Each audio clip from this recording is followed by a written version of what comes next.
Before we dive into our show, here's a message for one of our partners. Welcome to the future. DMAP's Digicon Revolution 2024, where AI, e-commerce, data analytics, and groundbreaking tech ignite. Hear from visionaries, innovators, revolutionaries.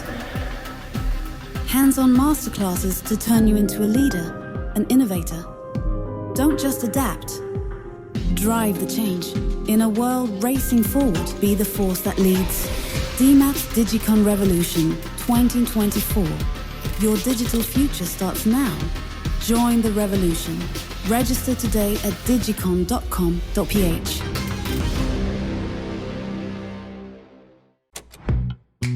The Pod Network Entertainment.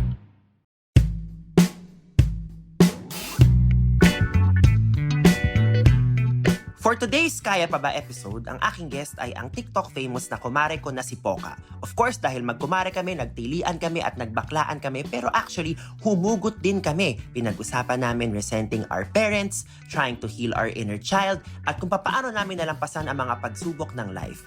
And of course, we talk about being content creators because we're shallow like that. Charing, enjoy this episode with Poca.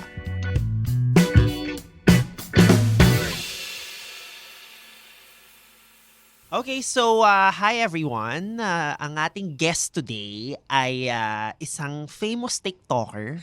Nahiya ako sa famous. Famous. Pero sa TikToker, hindi ka nahiya. Totoo. Ano ba yan?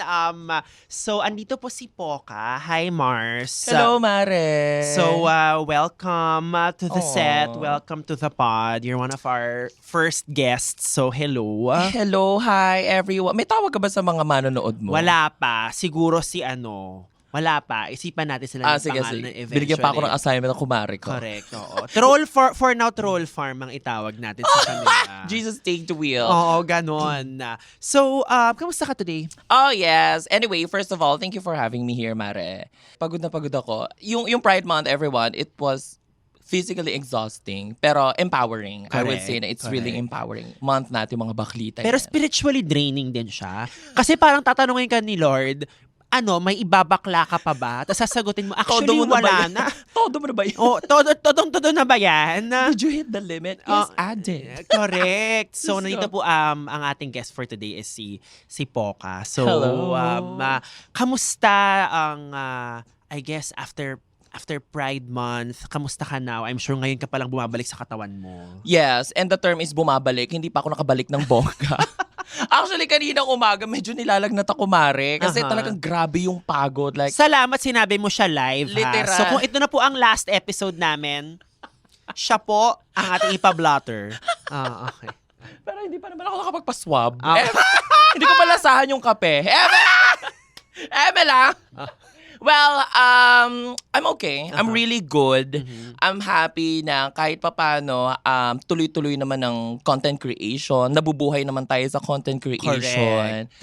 At sumusuporta not just for myself, but also for my family. Yes, and of course, I think that's a big part of It is. what we are going to talk about today. But you did mention creating content. You know, as a fellow content creator, it's quite an interesting profession to take on. It is. 'Di ba? So there are great days and there are days na nabubunot ka ng madlang people for Bunot things na you bunot. say without getting into the specifics of What happened. what happened, because by the time this airs baka iba na ang nabunot ng madlang people. But I guess the term I'm talking about here is, I guess, cancellation or Okay. being dragged by the online public in the moment when you realize that something you posted kind of like goes left field or goes in a way na you were not expecting. Yeah. Take us through like the first hour of realizing that. What are you thinking about? How does your body respond? What do you tell yourself? Ay, naku, Mare, sobrang stressful. Nai-stress ako. Like, girl, pero sa totoo lang, sa dinami-dami ng issues sa buhay, as a content creator, kahit papano, every time na nagkakaroon ng ganon, it's getting easier and easier for me to handle it. But since you asked for the first hour that I found out na may ganong ganap, it's really stressing. It's really stressing the shit out of me. Pero mapagmura dito. Pwede. Ay, buka na kinago. Oo. Hindi ka naman ipapatawag ni Lala Soto. Pero Pwede ba ito hawak niya? Anyway, ayun, it's really stressing the living shit out of me, Mare. Like, alam mo yun, yung parang binuhusan ng malamig na tubig. Dati naririnig ko lang sa nanay ko yun na parang binuhusan ng malamig na tubig. Totoo pala yun. Ay, parang ang lamig sa katawan na, what the fuck just happened? Alam mo yung ang lamig ng katawang, ay ng kamay ko. Ganyan. Tapos, tinrain ko yung sarili ko na wag mag-react in terms of posting anything about it. Hanggat hindi pa ako okay na okay. Gets. Kasi iba, lalo na pinost ko yon, hindi ako masyadong emotional, nagkaroon ng issue. What if emotional ako, tapos nag-post pa ako ng something about it, paano na lang ang magiging result niya, di ba? If you posted anything that's out of your emotion. For sure, talagang baka mag-backfire pa siya sa akin, nakakaloka. So, pinapahupa ko muna. Pinapahupa ko muna siya na, okay, it already happened. Hihinga lang ako ng bongga. Siguro, I need a little drink. Nectar, hello. Tapos nectar. Okay, very good. Yes, yes. Okay. Ayun, tapos, kailangan ko mag-isip in the most objective possible way kung paano ako makakapag-respond about it. First of all, do I have to respond about it? Do I have to say sorry? Ako ba talaga yung may mali? And if I found out na meron talaga akong mali, bakit hindi ako mag-sorry? Kasi, again, I'm a content creator. Though marami na nagsasabi na palasak na pag nagkamali, sorry na lang. Pagka nagkamali, sorry na lang. But at that moment that it happened, I don't have any other choice but to apologize to the public. Especially, there are a lot of people who were thinking differently compared to how I thought about it when I posted it. So, ayun. And I guess when you get more information, pag nakuha mo yung opinion ng ibang, narinig mo yung ibang opinion ng mga tao, how does it feel na parang, I might have miscalculated this post? Do you give yourself grace? How do you move forward? Ako binubura ko yung video. Okay. Kasi syempre, it's not good. Though meron ding mga natawa, of course, marami rin namang talagang matatawa. Pero since it's more of me absorbing the fact na may mga negativities about that post, I'd rather erase it na lang. Para hindi na lang din mapag-usapan, para mamatay na lang din. Kasi as much as possible, I want it to be gone as soon as possible. So, hindi ako nagbibigay ng energy about it. I'm not even replying to hate comments about it. Kasi gusto talaga siyang mamatay as soon as possible. So, ayun, yun yung ginagawa ko. I think that makes a lot of sense kasi parang you want to contain the issue at the same time you want to be able to move forward. But that comes with being a content creator. But with that also, you have I think 1.5 million followers on TikTok already, if I'm not mistaken. So that's a big feat. Congratulations. Thank you. Okay. I guess ang gusto kong malaman, how does it feel to have this big of an audience na nag-start ka lang just with the most random things and now amassing. It's still the most random things. Hindi ko naman sinabing tumigil ka actually. Sinabi ko lang you started. But how does it feel to be able to grow? I think it's safe to assume we can call it a community this big. Sa totoo lang, hindi ko pa siya masyadong sobrang na-internalize na, oh my God, I have 1.5 followers. I know that I have 1.5 million followers. Pero hindi ko naman siya iniisip na, I have 1.5. You know what I'm saying? I get it. You know what I'm saying? It's just that I'm very happy. I am very happy kasi when I was younger, I always feel na feeling ko talaga nasa entertainment yung powers ko. Alam mo yun? Yes, you know what I'm talking about? Correct. And then I took up HRM. Parang, why did I even take this in the first place? Bakit? Okay. I'm even asking Baka the gusto same maging question. singer sa hotel. Ganon. Pwede siguro. Mga bossa nova ang atake. Correct. Ay, hindi ko rin kaya yan. So, it feels really empowering, I would say, na may mga taong interested with what I do. Sometimes, I just think na yung mga ginagawa ko, just like what you said, is very random. But as much as possible, I want to spread happiness. I want to spread positive vibes, something like that. Though sometimes I make mistakes. But yeah, that's where my revolves around when it comes to me creating contents. I really want to spread positivity and happiness, if you will. Kaya, ayun, nahahappy naman ako na even if I think that the things that I do is very random, a lot of people appreciate it. Na parang lagi nilang sinasabi na, you helped me with my depression. You helped me when I was going through something. And that's really something. It makes me go. Uh-huh. It makes me do what I do more. Yeah. I mean, as corny as it may sound, sometimes it Yes. just takes like Yes. one really positive comment from someone to know na, you know what, sige, itutuloy natin to kahit Totoo yan, nakakabaliw Mare. siya. Totoo yan, Mare. Diba? Now, in the content or in the content pieces that you do, you talk a lot about just the struggles of money, meaning like, kung pera mo yan, gastusin mo, or kung may naungutang sa'yo, singilin mo. So like, a big part of your content really is one's relationship with money. So I guess, ang gusto kong malaman, now that you have a lot of upward mobility in how much you earn because you're a content creator, how's your relationship now with abundance or with money in general? I can't say na sobrang abundant naman ang pamumuhay ko. Diyos ko, nakakaloka. Kasali pa ako sa paluwagan. Sahod pa lang. Sahod pa lang. Ay, sorry. Well, I would say that I'm a little bit more comfortable compared to when I was working. Lalo na dati na, yes, kumbaga parang at the back of your mind, meron kang ine-expect na sasahuran of every 15th and 30th. Kaso pagdating ng 30th at saka 15th, laging alam mo lang na ipambabayad mo lang siya ng bills. To the point na wala nang natitira. Yes. Sabi ko, deserve ko ba to? I want to do a lot of things in life. Tapos ito, talagang I was just literally surviving. I mean, I can't say na I was living the life to the fullest. So, sabi ko, I have to look for ways for me to be able to live the life that I want. So, until TikTok happened, it wasn't planned. Hindi ko naman talaga siya pinlano. Na ano lang talaga siya. Nag-stitch lang ako ng isang content, tapos parang nag-boom lang siya na for like 100,000 followers. Sabi ko, ba't hindi ko ituloy-tuloy? Hanggang sa nagtuloy-tuloy na. So, again, going back, hindi naman ako ganun ka-abundant, Mare. I mean, relationship with abundance naman. Okay. I'm not necessarily saying na, oh my God, isa ka ng... Mga laude level. Yung isang kalsada na kapangalan sa'yo, hindi naman ganon. Scout po ka Correct. atake. Correct. Kasi, Pero, just to say na hindi na rin ako magpapaka-plastic. I'm so more comfortable again compared to when I was in the corporate world. Pero syempre, malaki rin naman ang utang na loob ko sa corporate world. Kasi doon galing yung mga inspiration contents ko. mo. Correct. Yes, yeah. exactly. Pero in terms of comfort, I would say na kahit papaano nakuha ko naman siya ngayon. Okay. And not just for me personally, but also for me to let my family also experience the life that I think that they need. Ayun, ang ganda naman. I guess, how often do you reflect on what you've accomplished? Kasi being a content creator, life can be like very fast-paced. The next content, the next event, the next collaboration. Pero like, do you regularly pat yourself on the back and say, tayo na sis, ang galing natin, we did that. I mean, hindi, ganun Siguro ba? mga MWF.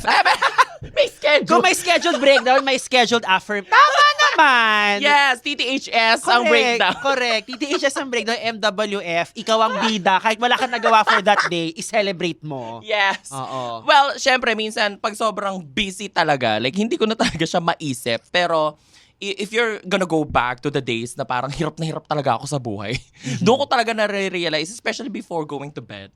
Alam mo, minsan, nagpe-pretend ka palang natulog ka. Parang, syempre, may mga random thoughts ka sa utak mo. Nare-realize mo na, ay, layo na pala na narating ko, kahit pa paano, na parang na-appreciate ko naman siya. Yeah. And, lalo ko siya na-appreciate kapag halimbawa may mga biglaang pangangailangan yung family ko. Yes. Na I can provide it right away. Unlike before na halimbawa kailangan may kakailanganin sila, let's say pampagawa ng whatever. Hindi ko agad mabigay. It's either me saving up for it or ipangungutang ko pa. Yung mga ganung bagay na, oh, thank you Lord, I can do this now. Ako naman, ang signal ko na tipong medyo nakakaluwag-luwag na. Parang I still eat at the same restaurants. Pero now, mas na-order ko na yung mahal. Yes! Dati kasi parang never kong o-orderin yan. Pero ngayon parang alam mo, on a good day, ipupush natin. On a random Tuesday, you can order a steak. Correct. Dati kasi tipong, kailan kaya? Tapos now parang, kaya naman. Pero yun lang yung kakainin ko for that day. Kaya pero yun lang. Kaya pero yun lang. Totoo. Isa din yun. And then, I mentioned kanina yung latest post mo nga about, the scheduled breakdown. I think ang daming nakarelate to that post. Kasi like, sobrang busy na natin ngayon na kung gusto mong mag-breakdown, you have to be very efficient about it. What was the inspiration or what were you going through that day that led you to parang, you know what, let's post about this? In terms of me thinking about what to post, sobrang random talaga. Like, bigla ko siyang may isip, ganyan-ganyan. Kaya nga minsan nababash. Minsan lang ba? Once a month? Siguro weekends kasi may MWF na ako. Alam mo, people are going to splice this clip and ilalagay nila sa meme, Poca, hindi pa rin natatauhan. Utang na loob naman, magpahingahin nyo na ako! Inano ko ba kayo? Anyway, yes, but yeah, so it was just a random thing. Yeah, it was really a random thought na bigla ko na lang, oo nga no, kebe, try ko nga. Ang ganda ng music sa sasakyan, kakapark ko lang, sabi ko, parang sad kineson. Parang, okay, mag-content nga ako sa very random lang. Can I just say, yung iyak mo dun it's giving like OG Diaz School of Acting. Talaga ba? Talagang like, parang, laban. You know what? It took a couple of shots or takes bago ko matama yun. Kasi inipit ko lang siya sa windshield ng sasakyan, yung phone ko. At saka doon sa dashboard. Tapos isang part ng video doon is pagka-ring. Di ba nag-drive ako? Correct. Pagka-ring, laglag ng laglag, naiirita ako hanggang sa pinerfect. So sabi ng mga tao sa parking, anong problema nung sasakyan? Atlas abante. Atlas abante, hindi mapakali, di ba? But you know, it's great that may mga content like that who serve as parang language for mental health. Yes. Di ba? Kasi Parang, nagets ko to. Oo, It happens to me. I think the fact that you see what you're going through like on your phone, kahit papaano, it kind of diffuses the situation. It helps you, parang okay, kakayanin ito. It puts things in perspective. But let's go back to a time na nung nasa corporate ka at wala pang mga memes, wala pang masyadong konsepto girl. na hindi pa ganun ka-accessible yung language of mental health and you were just going through a breakdown. How was that like back then? Mare, sobrang hirap. Sobrang hirap na parang pakiramdam ko kahit sinong kausapin ko, hindi ako maiintindihan. Shit, oh my God. Mare, Gets. alam mo yung kahit sabihin mo, open naman ng mom ko. Correct. Lagi niya sinasabi na you can always talk to me. Correct. A lot of people around me always say na you can always talk to me. But if Yes. I talk to them, will they understand? Yes. Sometimes, even without them saying anything, mararamdaman mo na nararamdaman ka nila in a molecular level. Correct. Alam mo yung talagang todong-todo. Correct. Kaso, during those times, wala talaga akong makausap. So talagang tumutulo na lang yung luha ko. I remember this specific moment. Naalala ko, nagwo-work ako noon sa isang, pwede naman magsabi ng mga companies. VXI was the second to the last company that I worked with. Tapos noon, Accenture. Nung nasa VXI kami, kumuha kami ng sasakyan ng family ko para ipang-grab ng dad ko.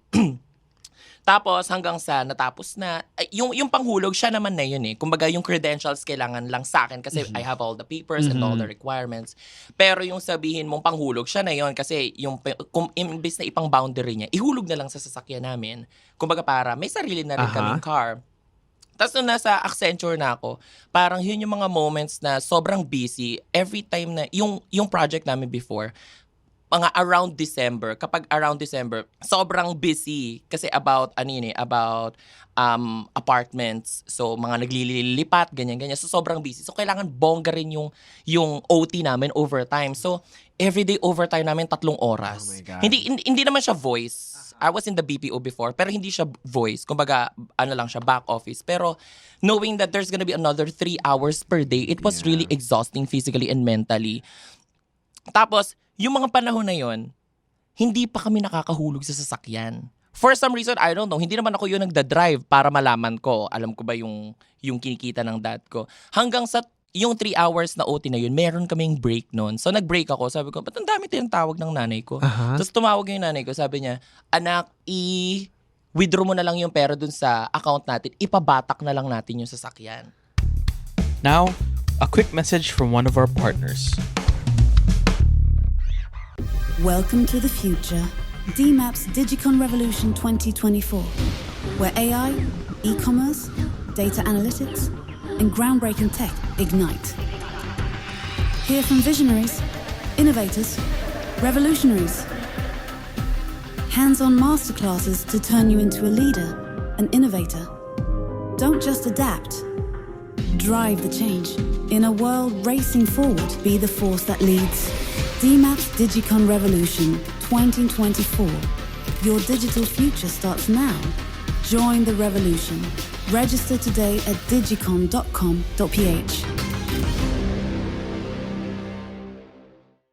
So hindi na namin kayang hulugan. Oh my God. Mare, stress ako. Like, Correct. yung sarili ko nga, hindi ko alam kung paano pagkakasyahin yung yung pera ko sa pamumuhay ko alone, nagbibigay pa ako sa pag-aaral ng kapatid ko. Tapos, ito pa na parang to maintain the car, parang kayo na yan sana kayo na yan. Tinulungan ko na nga kayo, ganyan-ganyan. Pero, pati yun, parang na-stress ako na, ipapabatak, akala ko ba okay na, kaya? Diba? No, akala ko tuloy-tuloy. Mare, pagbalik ko, may natitira pa akong hours sa work ko. Wala na, talaga nakatulala na akong ganyan. Na I can't even cry anymore. Oh my God. Of how bad that was. I can't even cry na parang, alam mo, wala talagang words na lumalabas sa akin. Yung trabaho ko madali lang. Kumbaga parang nag-autopilot na lang ako noon. Pero yung sabihin mong, nagsising in ba yung mga nangyayari, natatabi ko yung kape, which is, hindi ako yun Hindi medyo ako clumsy. like out-of-body experience sa'yo nangyayari sa'yo. Yes, Mare, parang umalis yung astral projection ko. Grabe. Alam mo yung gano'n, na parang hanggang sa hindi ko na lang din alam kung paano ko nalampasan yun. Correct. Parang I just let it happen. Correct. Parang, sino kakausapin ko? Alam mo yon. And Yeah. that was very difficult, Mare. Of course, yeah. And that was literally one of those moments na sinabi ko na parang ayoko magkaroon ng problema sa pera. Ayoko na magkaroon ng problema sa pera. Yeah. I mean, sabihin niyo mukha akong pero or what, pero kung tayo pagka-plastic, ang dami sa problema ng tao ngayon Galing na sa pera. mare-resolve kung may pera. Correct. So, ayun. Yeah. Grabe, no? As in, imagine ko na-imagine ko yung pressure sa'yo that day. Siguro Sobra. like from just like a body language standpoint, parang feeling ko namumutla ka, Nagmamanifest, yes. tapos nakaganon ka, kasi talaga, oh my God. Alam mo, nakaganyan ka na lang. Talagang wala na akong reaction nun.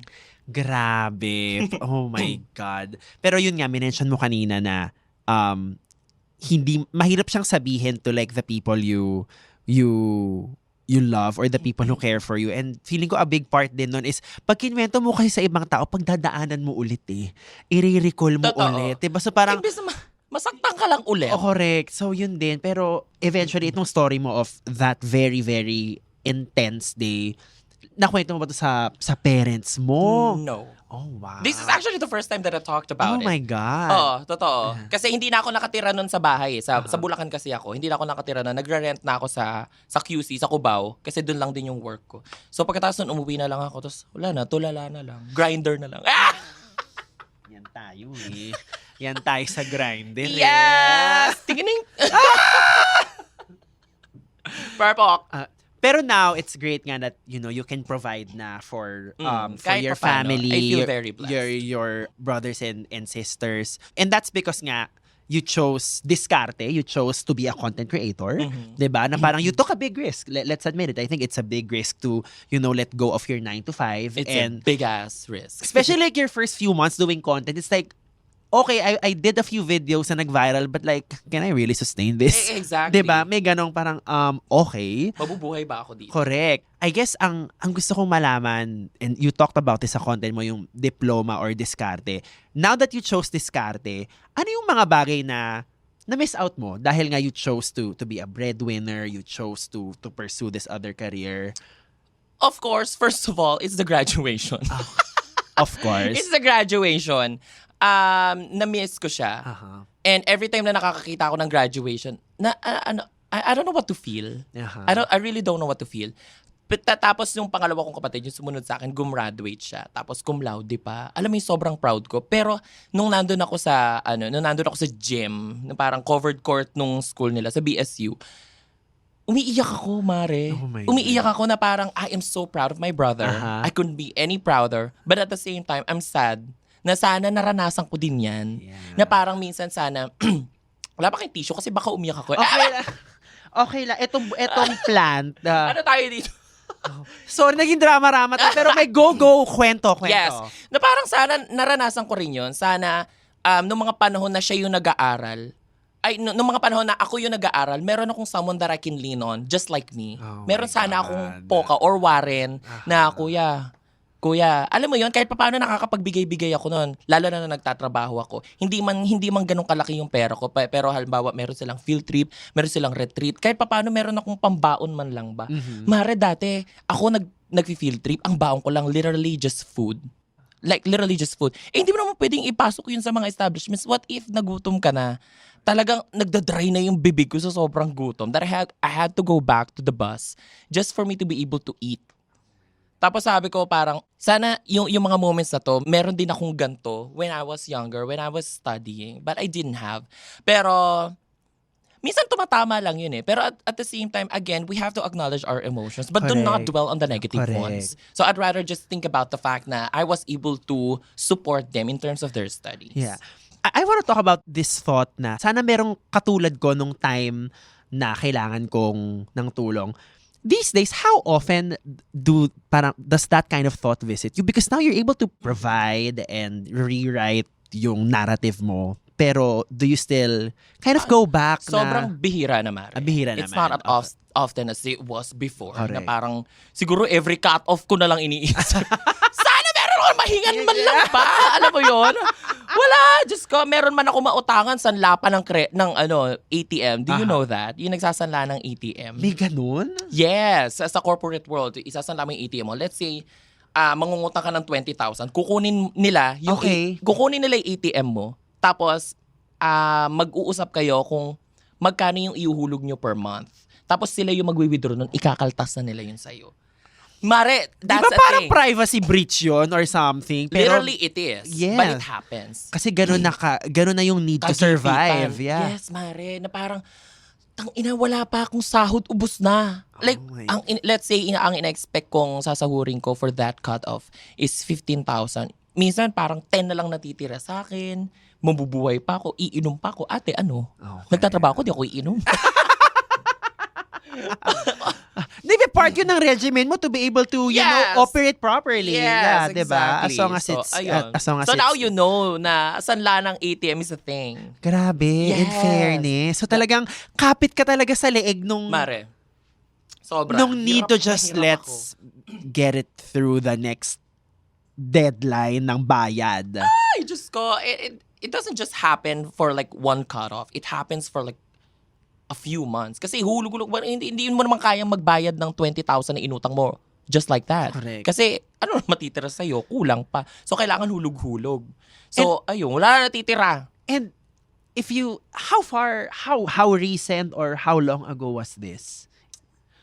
I think Like 3-4 years ago lang.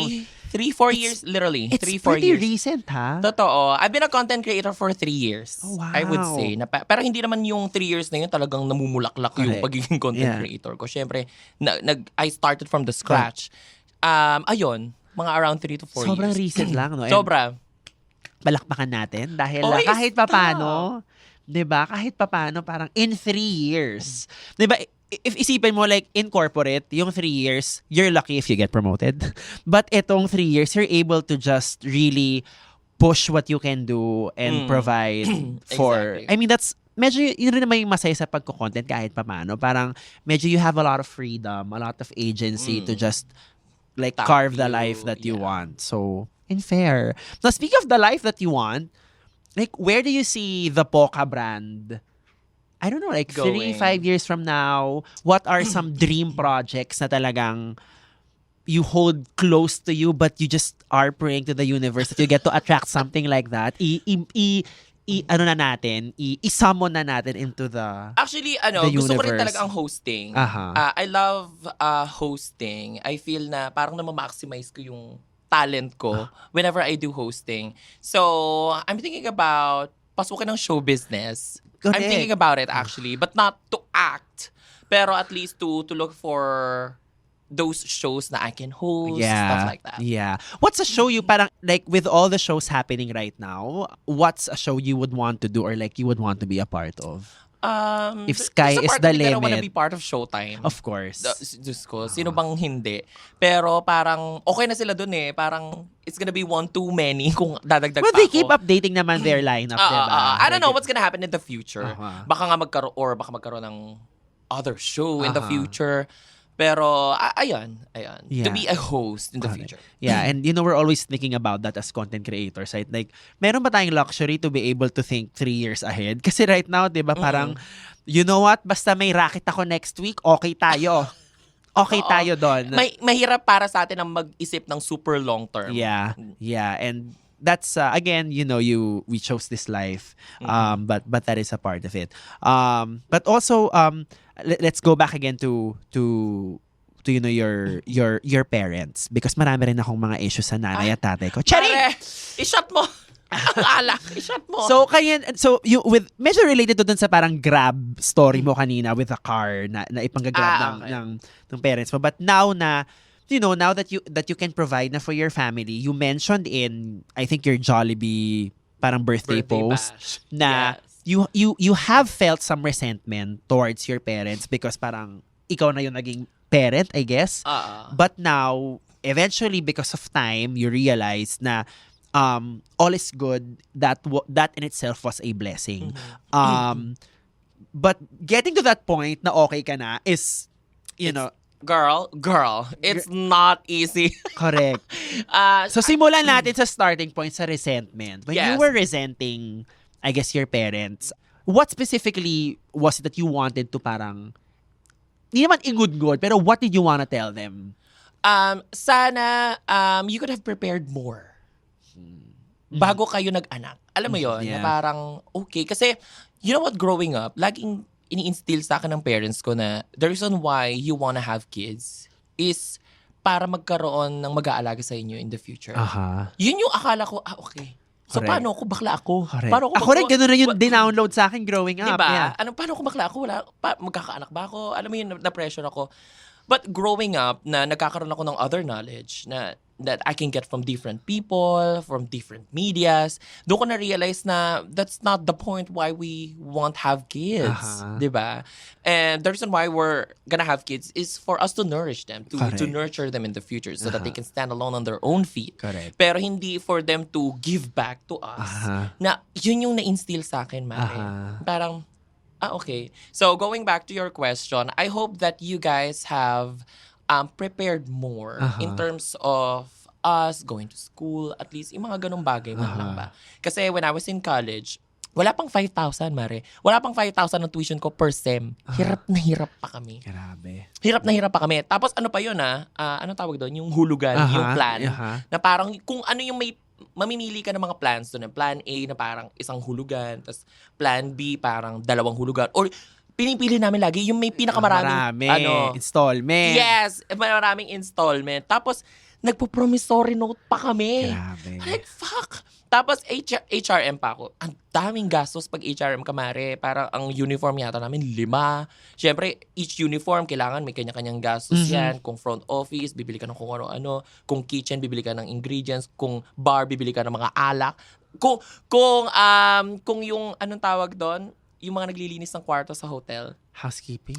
Kung housekeeping, kami pabibili ng mga panglinis and all. Sobrang gastos magiging HRM. Kaya I didn't even know how did I survive. Correct. Pero ayun nga, parang sabi ko, ang hirap. Ang tigil ko na nga. Ay, alam mo yon? Yeah, gets. Kasi parang Like, parang fuck! hindi na siya smart to To just continue, Correct. di ba? Na parang okay. Tsaka parang na-realize ko, parang pag tinigil ko naman to, hindi ko rin naman ipupursue yung HRM. Na parang na-realize ko na lang siya mid ng pag-aaral ko na, bitch, HRM is not for me. Aha. Being in HRM isn't for me. Kaya parang I just thought about the fact na, let me just stop from my studies. Correct. Just like that. Aha. Inisip ko na agad. Hawak ko na yung tuition ko na panghulog ko. Sabi ko sa nanay ko, Very MMK yun na yung hawak mo na yung tuition Mare, mo. cross my heart, hawak ko na talaga. I mean, it's in my bag. Pero, I mean, nasa akin na. Correct. Sabi ko sa nanay ko, Ma, you know what? Parang, magtrabaho na lang ako. Let me just stop this. Aha. Ayun, G naman sila. Yun naman sila. G naman sila. Kasi nga, again, makakatulong na ako sa gastos. Correct. But- Kaya, ayun. And now you are parang at peace with it. Pero how did you get to that point na parang, you know what, everything works out. It all makes sense naman in the end. Alam mo, Mare, sa totoo lang, parang feeling ko, na-accept ko lang siya nung birthday ko. Talaga? Which is super recent. Ate, 2 months ago! Correct. 2 months And ago. you've been creating content for 3 years na. So parang, yung last 3 years, paano yung... Parang, Yeah. Hindi naman ako galit na galit, Aha. if you will. It's just that I had these grudges na parang, bakit ako yung gumagawa ng mga bagay na dapat kayo in the first place? Alam mo yun? Na parang, minsan, I may have the resources sometimes to support my siblings or even my parents. Pero every time they ask, parang at the back of my mind, I mean, yes, magbibigay ako, pero at the back of my mind, na parang, ay, naku, ako na naman. Alam mo yung may ganun? Correct. Until my birthday happened. So my mom, pinag-message siya ni Jollibee. Jollibee, bida-bida rin. Oh, Bida-bida yeah. rin talaga sa Jollibee. Well, bida ang saya, So, sabi niya nga. Well, anyway, sa mga hindi nakakaalam, nag-celebrate ako ng 30th birthday ko sa Jollibee. Oh.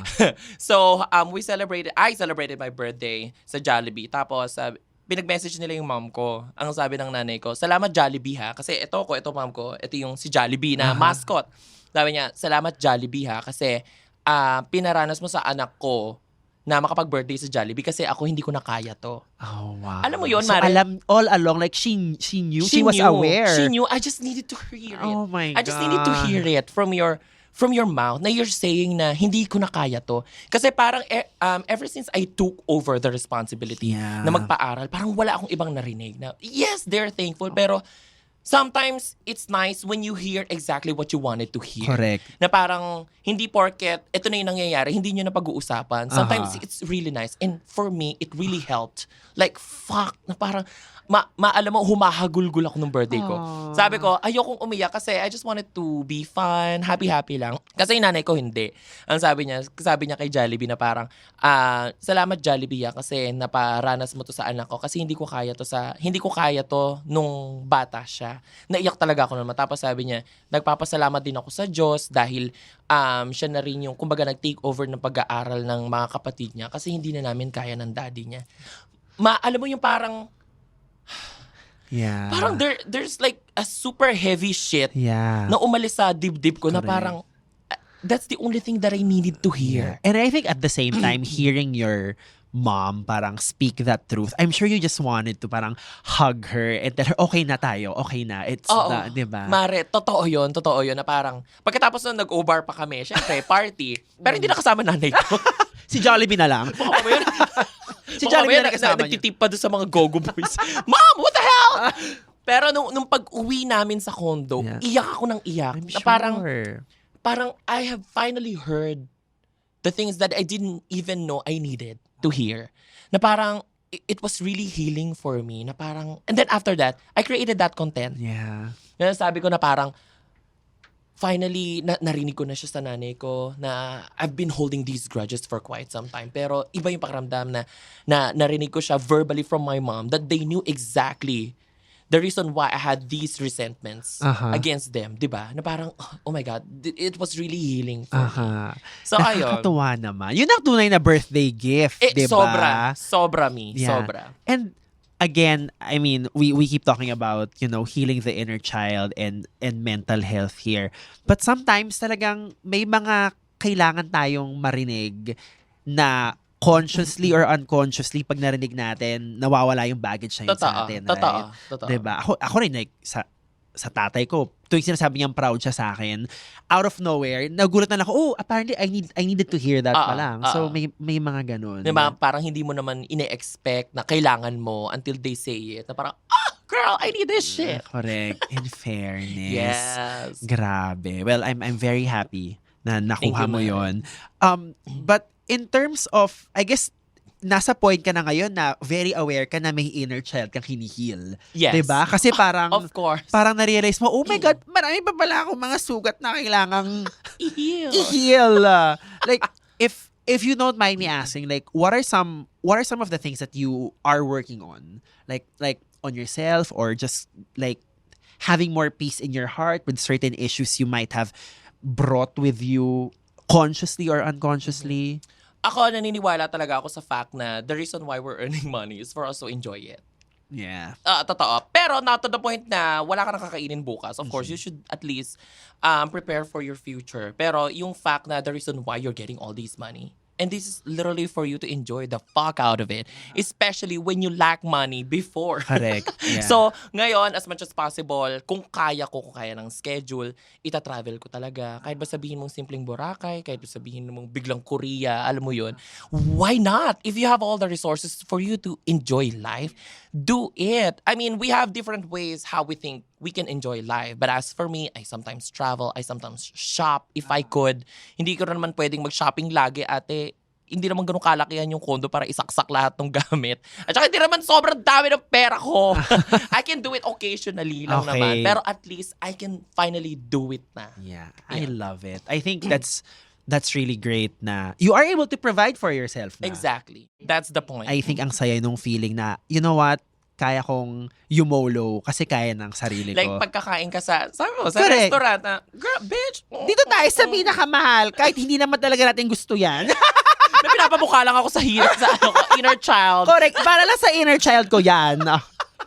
But speaking of healing, so I guess nandito na tayo sa last portion ng show wherein we will go back in time Okay. to a point na ninarrate mo kanina, yun ngang that very intense moment of nag-OT ka, 'di ba? Tapos biglang tumawag yung nanay mo, sabihin na hindi na kayang bayaran yung sasakyan, that True, all oo. this time wala naman palang, hindi pala siya nag-earn ng money. If you can go back in time and talk to yourself during that time na parang pasan mo yung mundo and very likely namumutla ka. In 60 seconds, or hindi mas 60 seconds. Parang na-pressure ako sa 60 seconds. What would you tell? Ano, like, kung nasa harap mo siya ngayon, nasa harap mo siya, like, anong sabihin mo sa kanya? How would you... Hindi pagwa ilong mo. Huwag ka umarte. Huwag ka umiyak. Hindi pagwa ilong mo. Ang sasabihin ko, you need to go through that. You need to go through that. It's gonna make you a lot stronger right now. You're just gonna go through that, but you are definitely gonna get better. Just trust the process and you will get there. Yeah. The gift of time. Yes, the gift of time. Lahat tayo may timeline eh. Naniniwala ako doon. Yeah. Just because someone else's timeline is like this, they achieve things at this age, doesn't necessarily mean na kailangan dito ka din. We all have our different timelines and I truly believe in that. Oh my God. And on that note, that is the interview with Poca. Parang bitin. Part 2. Part 2. Sige, anong Grindr profile name mo? Since nasa bagong lugar ako, hashtag visiting. No to FM. Paano na tayo? Charing! Anyway, you know what? It's okay. We're allowed to do that. But thank you so much, Mars. Mare, thank you so much. Kanina pa yung parts na iyak ka na. Parang sabi ko, oh my God, walang tissue. Oh my God. So alam mo na, sa mga next coming, Oo. magpa-tissue ka. Nakita ko talaga. Na-contain ko naman. Pero like, thank you for No, the thank you for you. the courage. Ah. Ganon. So The marami. fact that I can already talk about it without crying, I would say that I have healed. Yeah. Yeah. Very good. Maraming salamat. Thanks, sis. I love you. I love you too. And thank you so much, by the way, also for inviting me here. I truly appreciate that. Okay. Thank you. Sino ba naman ako? Thanks, guys. That's it for this week. Thank you so much. Bye.